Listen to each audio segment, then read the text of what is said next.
I cannot judge God, and there is no other. Then you will reach that level in which you not only know no man henceforth after the flesh, but you no longer know yourself to be that good and that evil flesh. You recognize yourself to be the invisible spiritual flesh of the Father. God is my substance. God is my being. God is my spiritual selfhood. God the Father is God the Son. So now we're in identity. We identify not as the individual capable of looking out upon the world with criticism. We identify as God the Son, the living offspring of the living God. And there's no place where the eye can rest that the presence of God can be denied. No matter how scarlet the individual who faces you, in your consciousness you must learn to make him white as snow.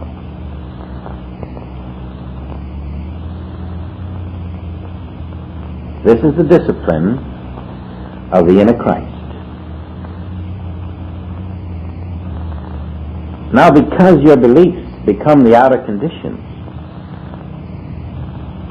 your belief in the omnipresence of virtue, the omnipresence of truth, the omnipresence of harmony, the omnipresence of perfection in all things, is the purity of your own consciousness, which will now be manifest as the treasures of the kingdom released. This is how you come into not the finite, limited world in time, but the fullness of the Godhead. All that appears before you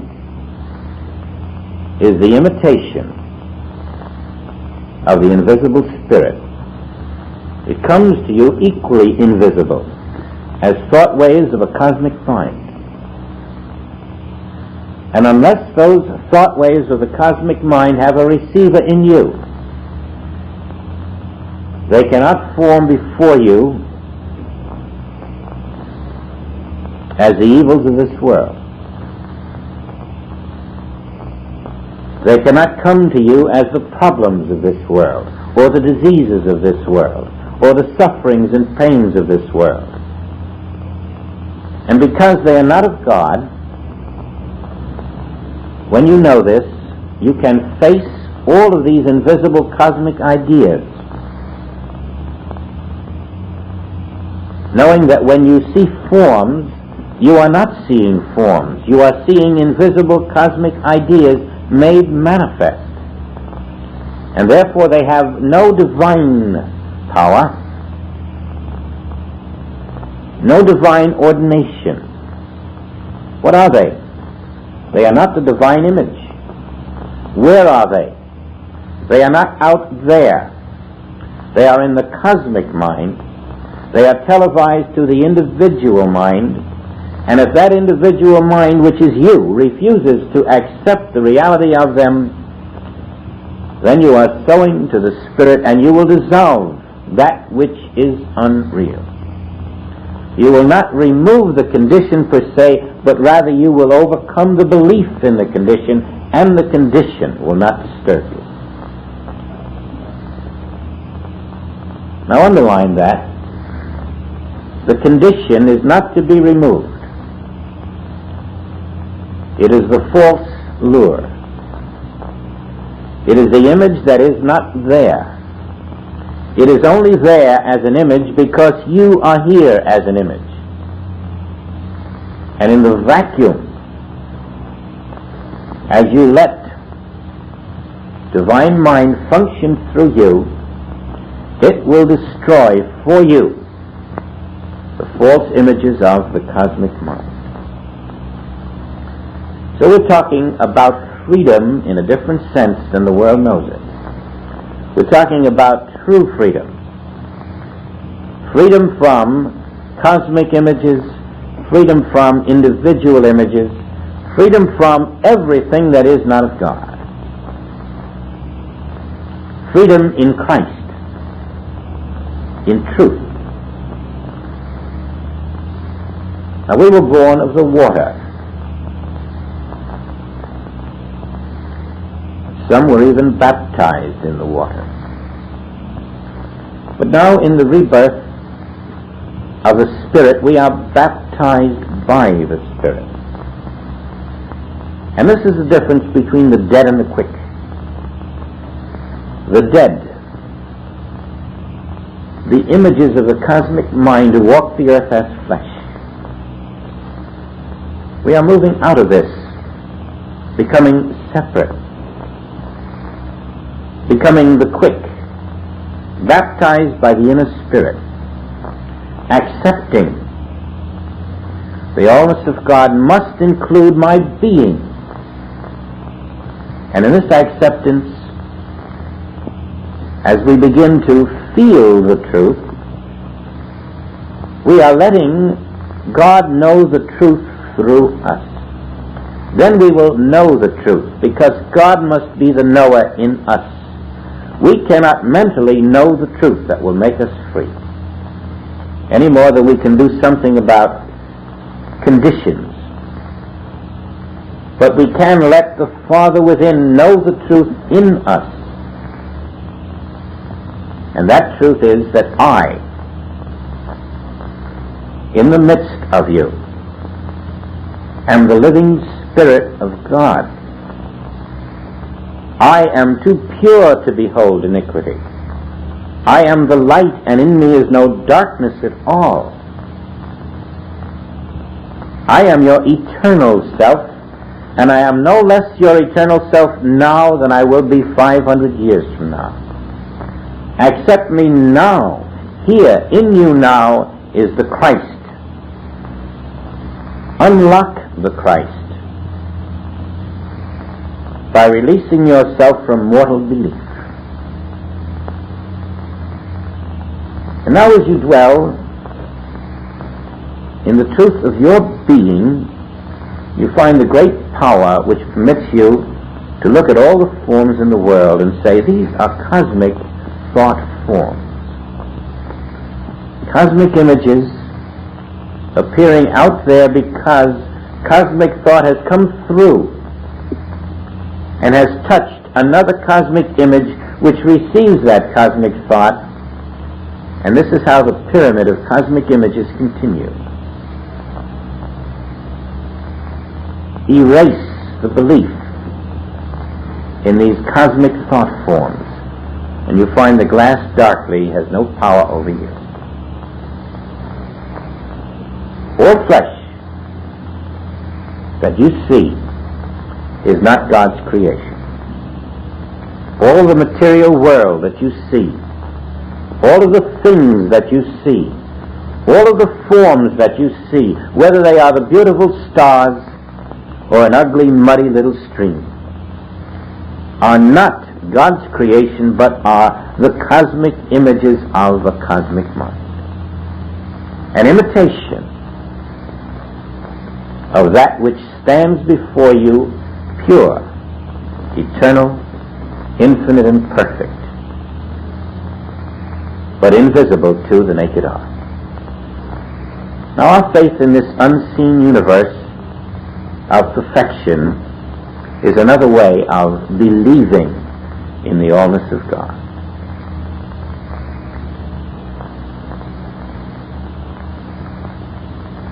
We're no longer interested in the words, in the conversations, in the concepts. We're interested in the experience of God where we stand. In the presence of God living itself as us.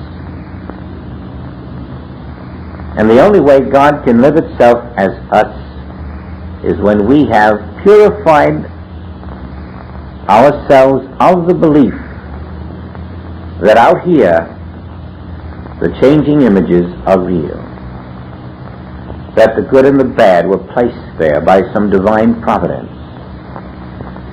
And finally, you know there is nothing in this world for you ever to fear,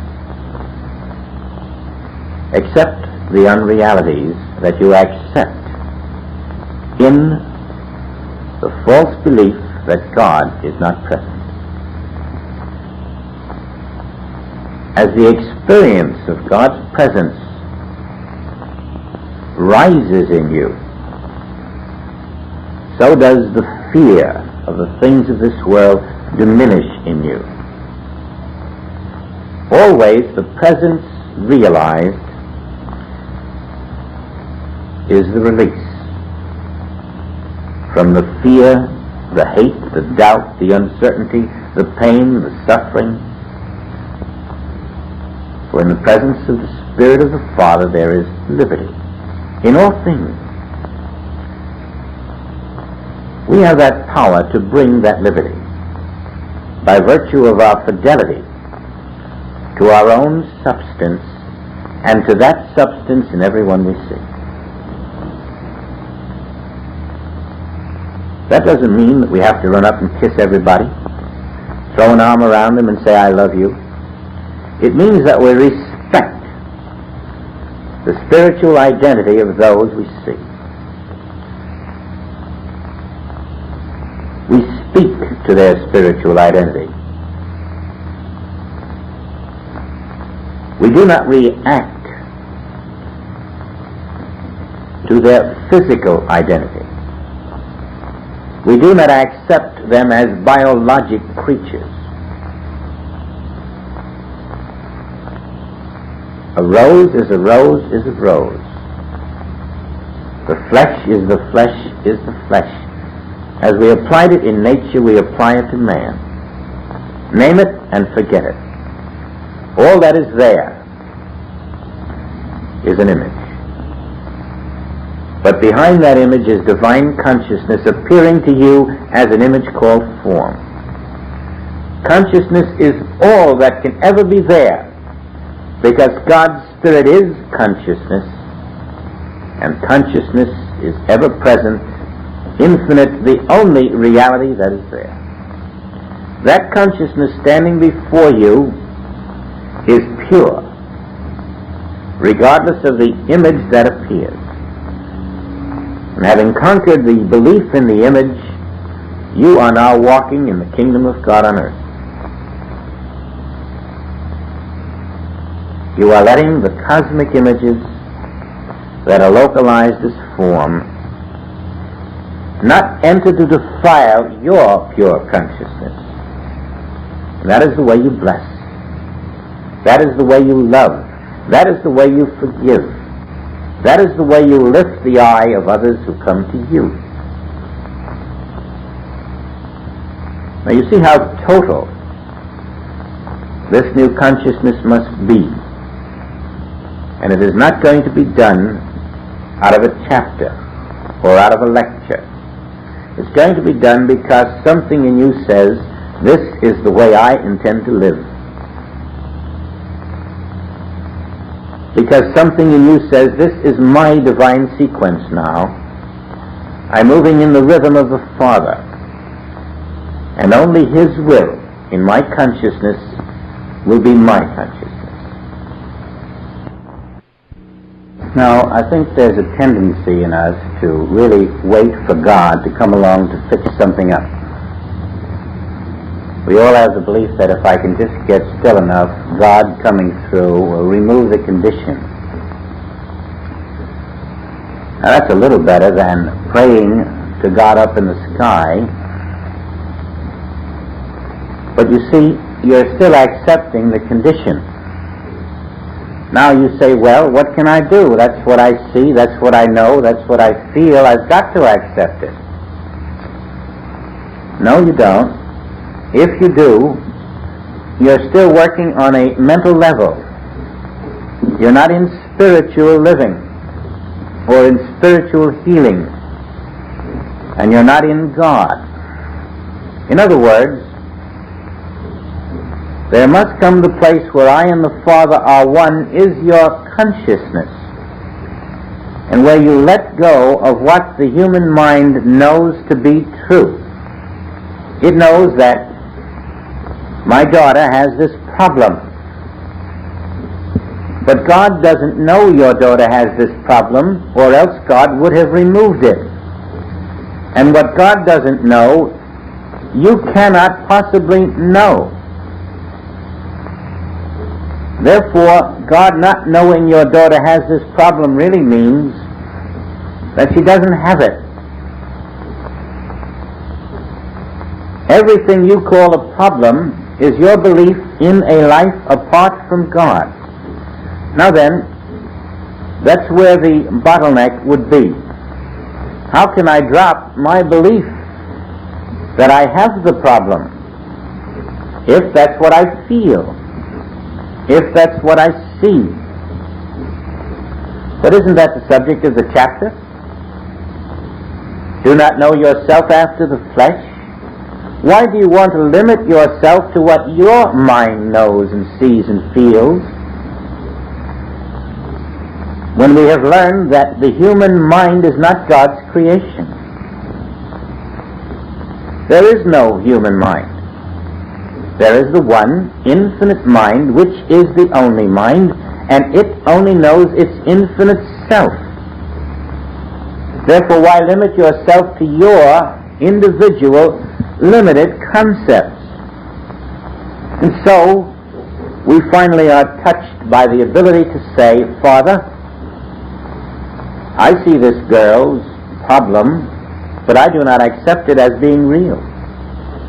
Because I know if it were real, you would have removed it long ago. That it cannot be real, it is not of you. I am not accepting the condition. I know the condition is only belief appearing outwardly. Now what am I going to do about that belief? That's the next question. So I cannot be a chain in the complete world reaction of belief. I must come forth and be separate.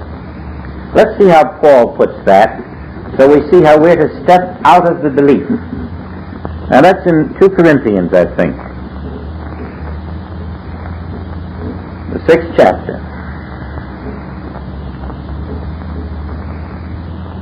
Wherefore come out from among them, and be ye separate, saith the Lord, and touch not the unclean thing, and I will receive you.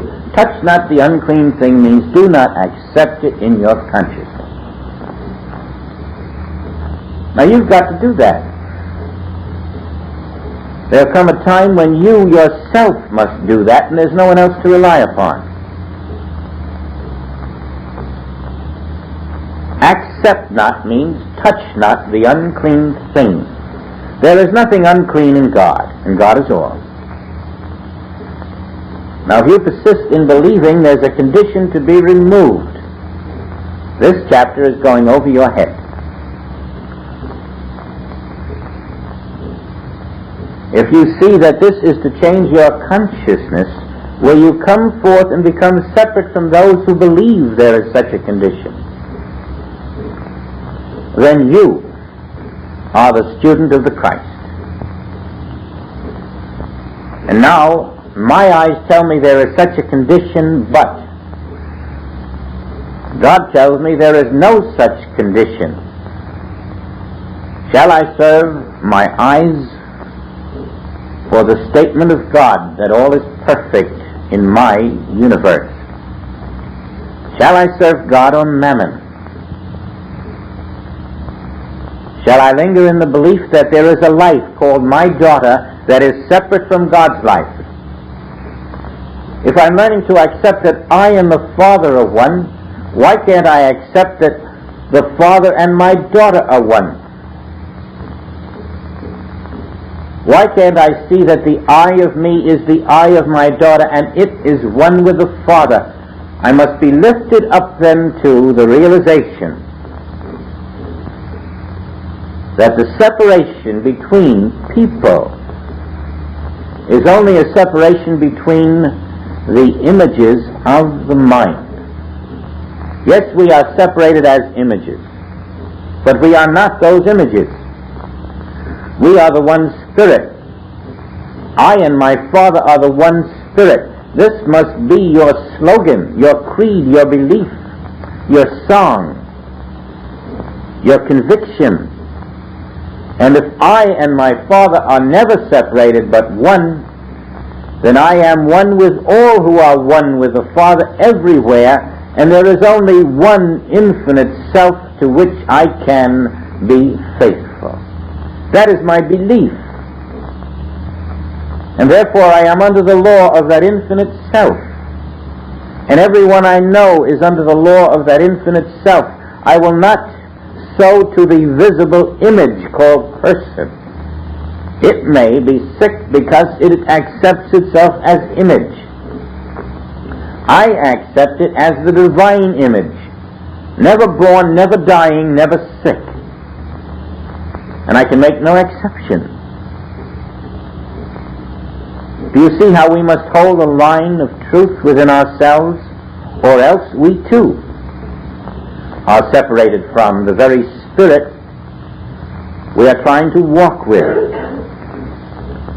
Come forth and be separate from the world that believes that that image over there is separate from God.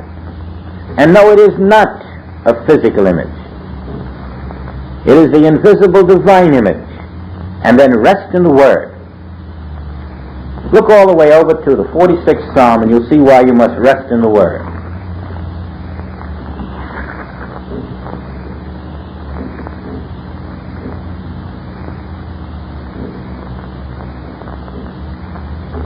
The heathen raged. The kingdoms were moved. Might as well have said my daughter has a skin rash or my uncle has cancer. The heathens raged. The kingdoms were moved. But what happened? He uttered his voice, and the earth melted. The earth is the false cosmic images around you. The earth melted. In other words, the illusions of suffering, pain, agony, malignancy died. The moment that the voice uttered itself. Now, where does that voice utter itself except in you? And we know it cannot utter itself in us unless we have purified ourselves of the belief that there is anything on this earth that is not the Spirit of God.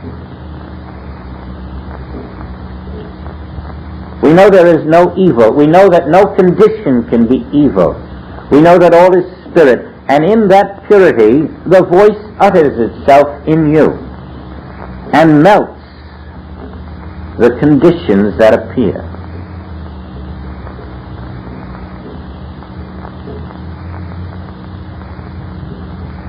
Now that's the part you play in bearing witness to the omnipresent Spirit of God. You cease having daughters. You cease having husbands and wives. You cease having friends. You witness the Christ everywhere, and the Christ is not your daughter. The Christ is not your mother. The Christ is not your husband or wife. You are sowing not after the flesh.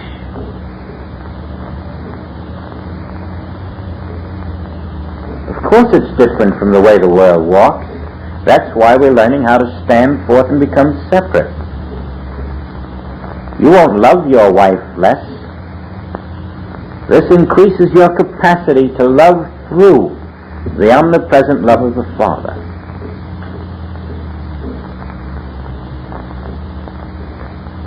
Now the veil is cast in this way.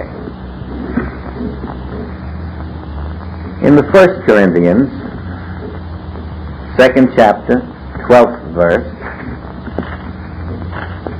Paul tells us that we look at things as people look at things, instead of as Spirit does.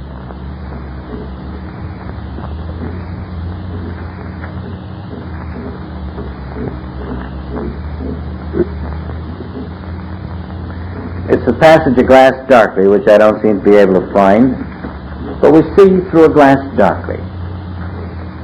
Now this glass is the conditioned cosmic mind which becomes our conditioned individual mind.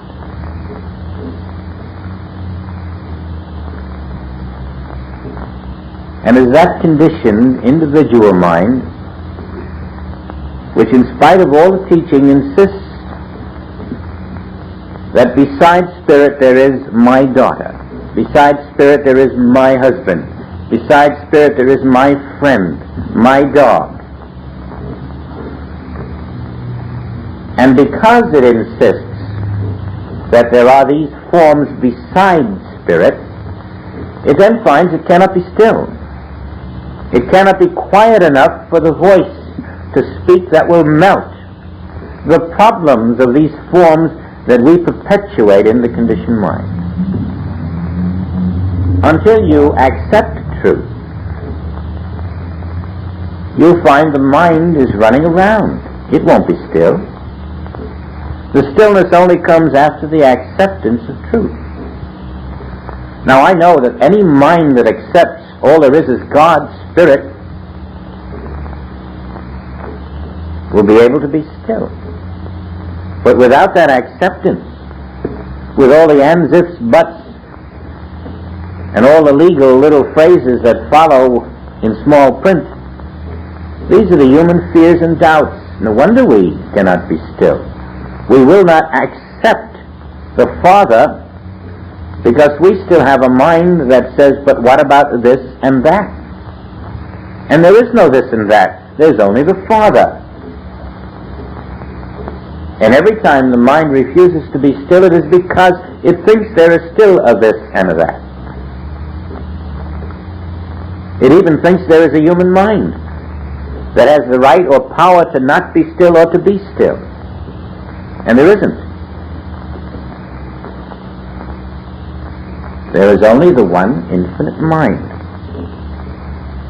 Now your capacity then to remain still is based not only upon your capacity to be still when you meditate, but that brings up a far greater problem. We have divided living and meditating into two different parts. I'm going to live this way. And in that living, I will also have some meditation.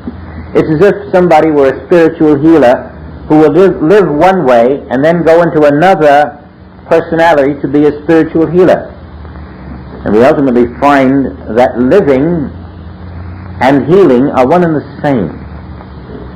You have to live in the Spirit, and that is the healing consciousness. You don't change hats. If you're not living that way, you don't find the ability to go into that silence which melts this world. And so we are all spiritual healers. We all live in the Spirit. And the Spirit, it doeth the works. Now if you're not living in the Spirit, how can you meditate? If you're still accepting the flesh, how can you meditate? Meditation is honoring the invisible Spirit. Would you try to stop a jet plane in flight just by whistling? You must be living that way, day in and day out.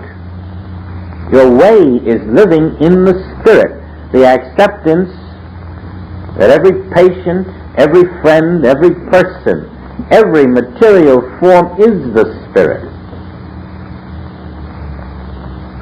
And then you'll find the secret of meditation is that you do not meditate. The Spirit does all the meditating. The Spirit in you is the meditator. The Spirit in you is the silent self. When you've found the depth of being everywhere, that Spirit is in permanent meditation. God is a silent God. God is resting in the Word.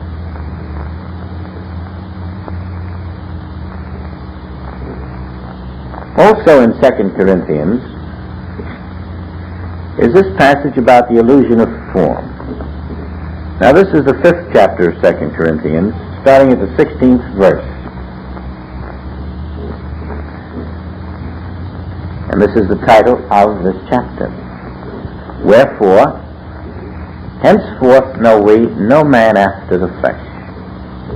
Yea, though we have known Christ after the flesh, yet now henceforth know we him no more. Meaning, we have worshipped Jesus as a man. And you can see the translator having his trouble with this.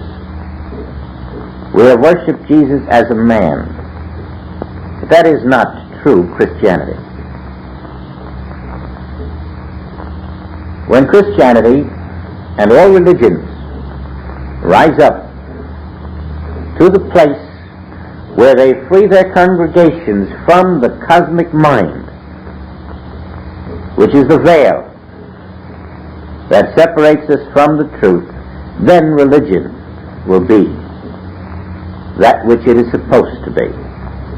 When it recognizes this is the task, to melt, to dissolve the belief that evil is on this earth.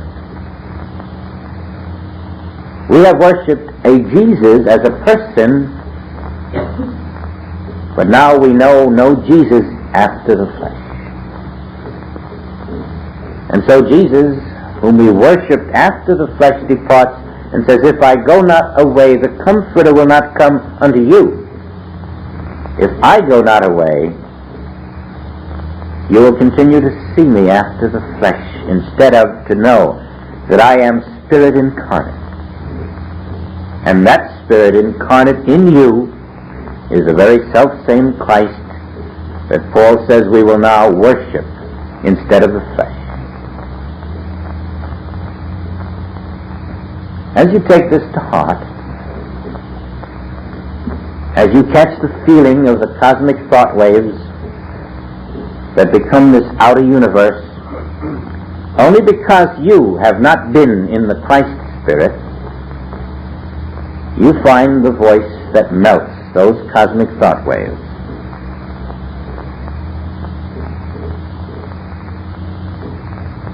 Now I could talk for another 5 hours on how to be silent when you meditate. But it wouldn't help you be silent when you meditate until you have crossed out the belief that there is one real physical form on this earth.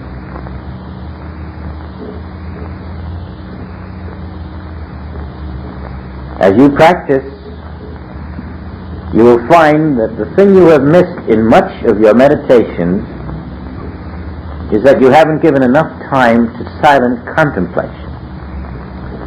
It's all been, I'll close my eyes and wait for God to do something.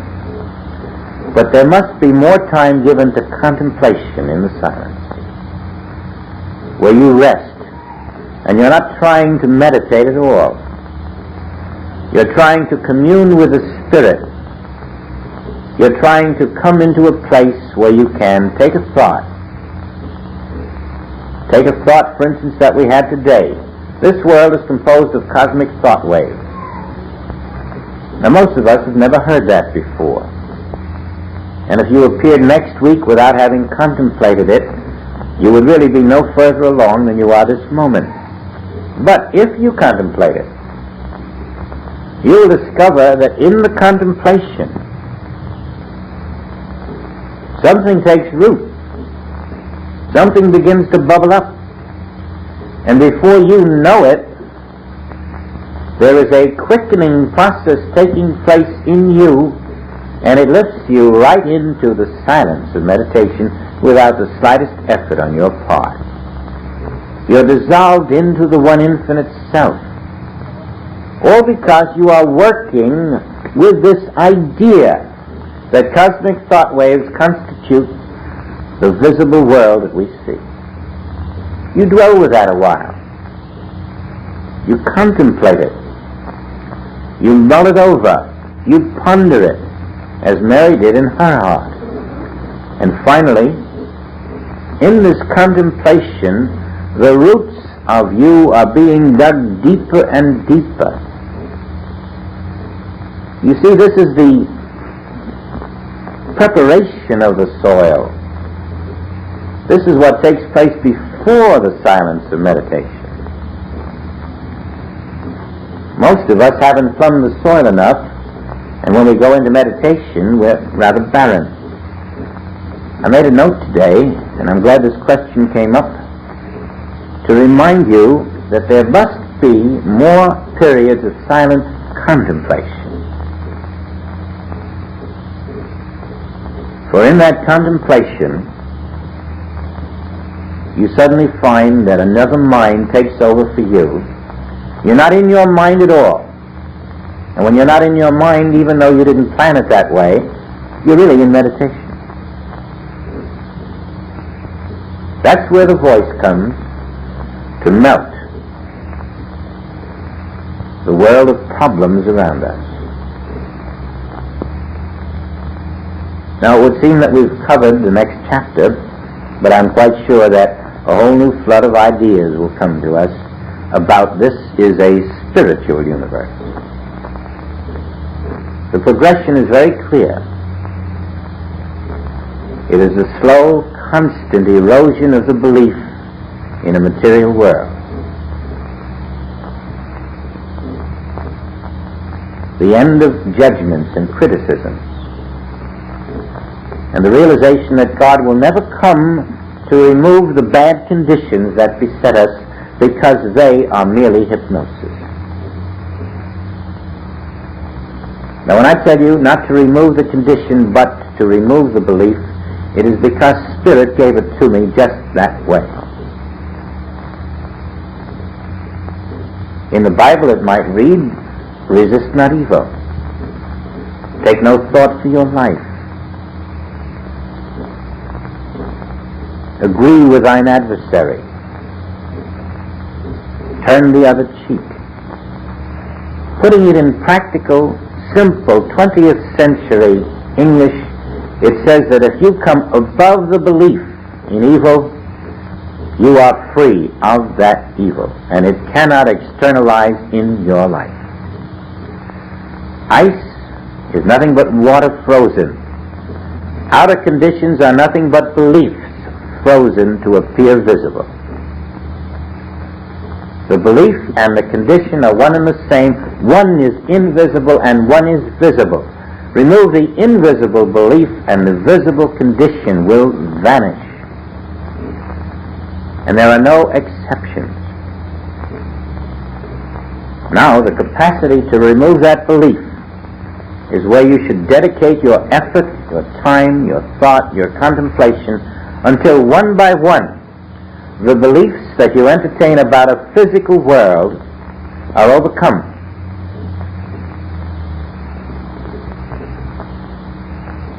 You have much precedent for that throughout the so-called miracles of the Master in the Bible. He had no belief in a material world, and this spiritual knowledge translated outwardly as even better, good, harmonious matter. Because he brought forth the activity of the divine image where only a mental human image had appeared. Now this is our collective and individual job.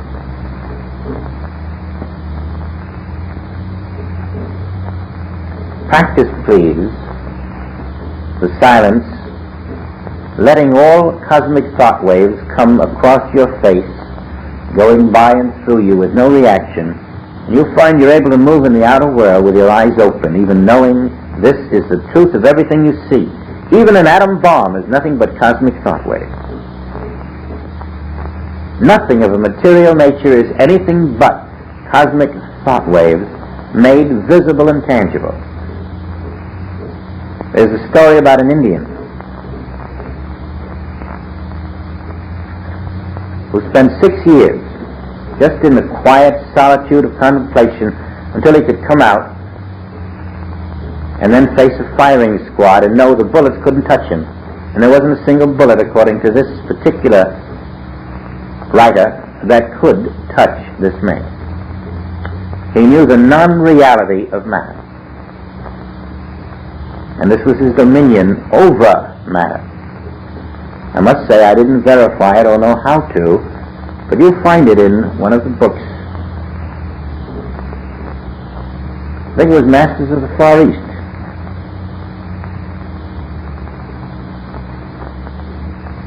Now these men are communicating to us vital truths. But that's all they can do.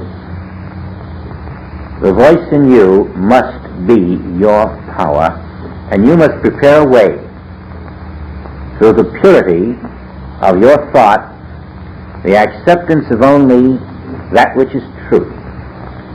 You'll find that voice, that living quality of God in you, does go before you in every way.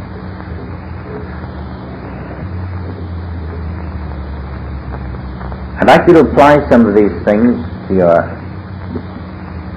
daily problems with the realization that you don't get rid of the problem, you overcome the belief that the problem exists. And then you will find you have a new weapon,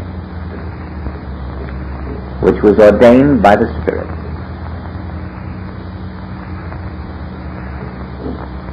We'll just have a moment of silence now.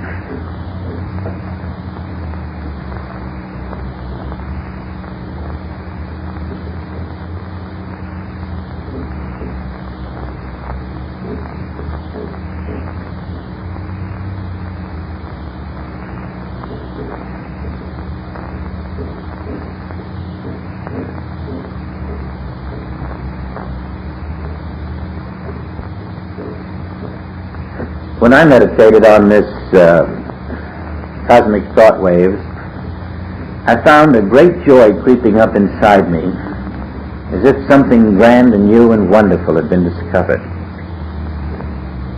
I believe some of you may feel that as you try it. I think it's the beginning of a new level of consciousness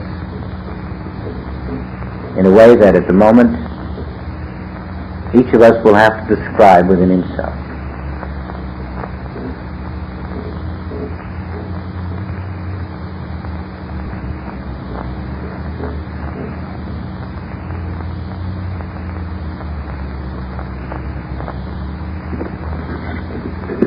Thanks again. Pleasant afternoon to you all.